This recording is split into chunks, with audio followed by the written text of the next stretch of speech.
Modern day casino companies make about 80% of their profits off the backs of just 20% of their clients. This is nothing new. It's called the Pareto principle or the 80-20 rule, and it's been around since basically the start of time. But in this video, I'm going to make the argument that these casino companies not only don't need your play, they might actually even possibly hate you. So my name is Steven. Welcome back to the channel. This is Not Leaving Las Vegas. Let's compare and contrast how you're treated versus the high rollers as we take a brief tour of the strip. And I tell you that these casino companies, they don't care. Do they hate you? Let's dig into it. Action. So what now feels like a million, billion years ago, high rollers and low rollers were oftentimes welcomed to Vegas in the exact same ways. That guy totally just shocked me right now. How do you have static electricity in this place? With all the water. Anyways, high rollers used to be treated identical to regular rollers. They were welcome to come here to the Bellagio Conservatory.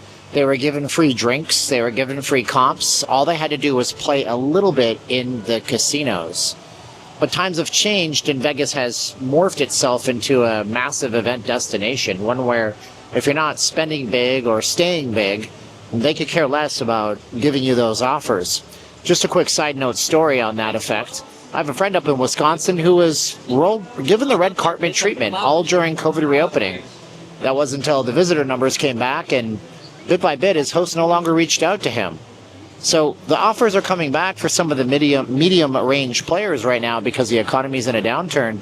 But otherwise, these casinos, they could care less if you came into town and spent a few $100s a day on the casinos. What they're really looking for is that monster whale player. One that gets the free perks, the free restaurants, the free sporting tickets, but of course deposits about $100,000 in the casino. And if you need proof that these properties are no longer catering to the regular person, just take a look at the Mirage Volcano, which was closed forever so they could draw in a trendy new crowd with its giant guitar tower that's under construction right now, pegged to open in a few years.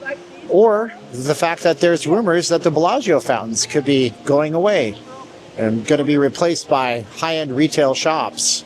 Yeah, this is definitely not the place that cares much about your dollar, just about the high rollers' dollar. And when you get to Vegas and you actually get yourself off of your budget airline, maybe it's Spirit Airlines, Allegiant, or God forbid, Frontier, you're greeted with often long check-in lines in situations such as this, where right now it's relatively dead being midweek, but on the weekend you can wait an hour, maybe up to two, to actually get into your room itself.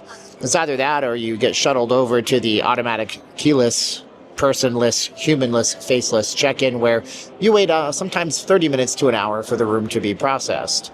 And from there you walk around the casino, going from place to place, checking out your smallish room with your $50 resort fee that's mandatory unless you have enough play, wondering what's happening and how the other side lives. Let me tell you how they live.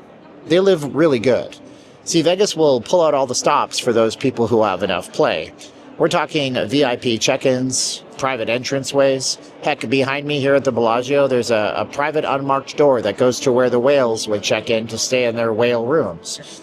We're talking an endless list of all of the fruits of the city and what it has to offer, just because they put more money in the casino than you.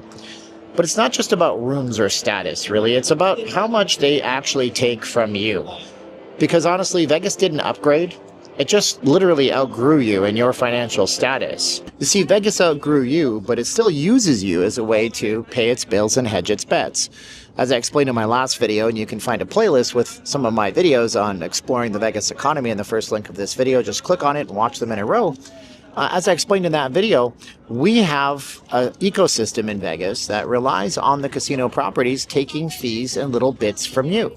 $55 for a resort fee, $30 for a valet, $22 for cocktails, $8 for a bottle of water, surge pricings at the casinos, and no freebies unless you absolutely grind or just starting big to bet bigger than your budgets could ever imagine.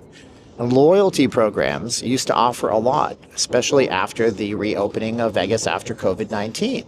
But right now they're offering pretty much crumbs. $500 at the Aria on a bet at the sportsbook to get a bottle of water? That's absolutely absurd. And of course the high rollers, they get completely different treatment. Waiving resort fees, waived parking fees, heck, even free valets, and access to the best perks that the city has to offer. You see, it isn't that Vegas doesn't like your money. It's just that they rely on you to fill in all those little junk fees so you can actually go ahead and pay their bills to their casino investors, the real landowners, which we mentioned in our last videos. But I'll tell you what's actually a good way to hedge your bets and get treated good by a casino. Our sponsor. This video is brought to you by our affiliate sponsors, casinos.com and gambling.com. And what they're going to do is they're going to match you up with offers that are unique just to you. Maybe you get $100 when you deposit anything. Maybe you get thousands of dollars waived. It's all special offers, totally legal and compliant based on where you live in the United States. And it's not a weird crypto casino or a Chinese-owned app where you don't know what they're doing with your data. So go to notleavinglasvegas.com/casinos, get matched up with your special offer. We get an affiliate commission if you actually act on any offers and gamble in the casinos, and you won't be left out in the cold, which is what most of these casino companies are doing. Can we just stop and talk about how these casinos are moving to an automated AI world, which is going to leave us all feeling a little bit chilled out and cold? So this next part of the video could get me banned from the Bellagio property, but I want to tell you the story about the trees behind me and implore you to subscribe because I want to bring you deep dives into Vegas and explore topics that you might not have thought of. And if you're getting anything out of this video, a subscription is free. But see these trees behind me? These are the olive trees. Or there's some olive trees, the same types of olive trees that the Bellagio got themselves into big controversy for a few years ago. You see, when the first F1 happened here in town, the Bellagio was caught at 2 in the morning unceremoniously cutting down 30-year-old olive trees to make way for the grandstands. They promised everybody after they threw them into wood chippers that the next batch of trees would be put into planter boxes and would live a long and prosperous life. This is all an allegedly, but I wonder why, if those trees in front of the Bellagio fountains are so healthy, we have so many of them sitting out here waiting to be replacing the ones in front of the fountains itself. And of course, these could be going somewhere else, but that's the way my brain works. And if you like that way my brain works, you'll subscribe to the videos as we get into the Cosmo to talk about how you're treated with AI and automation and how high rollers are treated while they're here in town. You have to love it when Windows 11 has taken over your advertising. So signs like the one behind me are part of the AI automation process in Vegas. Other things that you will see automated in this town very, very soon include things like robotic bartenders, which already exist at the Tipsy Robot, and other ways to get rid of the human element. But if you're a VIP, you always have your priority check-in right behind here, behind the frosted glass. You see, Vegas is more of a grind joint on you than you are on Vegas. You're not grinding away profits. Vegas is grinding them out of you. Unless that is, you have all the play. So in the end, the 80-20 rule proves true. And it might be a little harsh to say that Vegas, quote-unquote, hates you, but it certainly doesn't favor you like it favors their high rollers. Well, what does this mean for you? Should you suddenly cancel your trip to Vegas, take a trip somewhere else out of protest? I would say most certainly not. I mean, everybody needs to experience Vegas just once in their lives. But it might mean that you save up a little more for your next trip and have a grand experience. Because in the end, Vegas is really turning into Orlando. Don't believe me? Subscribe because I'm doing that video coming up in the near future.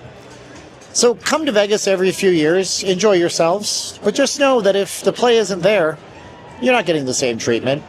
But in life, to the victors go the spoils. That seems to be the way it is.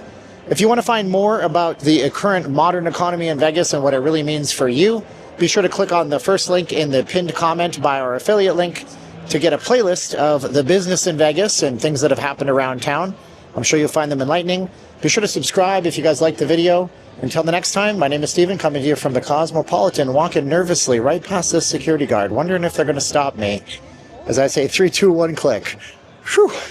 3, 2, 1, and click.